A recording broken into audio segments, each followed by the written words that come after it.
Hi friends, আপনারা দেখুন বর্ষার সমুদ্র, উত্তাল মাতাল সমুদ্র। আজ আমরা যাচ্ছি জগন্নাথ মহাপ্রভুর মন্দির দর্শনে। রথযাত্রার আগে তো মহাপ্রভু দর্শন হবে না, কিন্তু মহাপ্রভুর রথের আগে মহাপ্রভুর পুরী ধাম দর্শন করাও এক সৌভাগ্যের ব্যাপার। দেখুন আপনারা, মহাপ্রভু জগন্নাথ দেব, মাতা সুভদ্রা, প্রভু বলরাম সবার রথের চাকা আলাদা আলাদা রঙে সাজানো হয়েছে।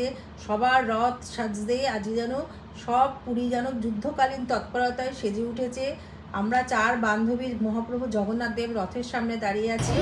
দেখুন সবাই অস্থায়ী তাঁবু বানানো হয়েছে ভক্তবৃন্দদের জন্য। দূর দূরান্ত থেকে ভক্তবৃন্দরা আসবে।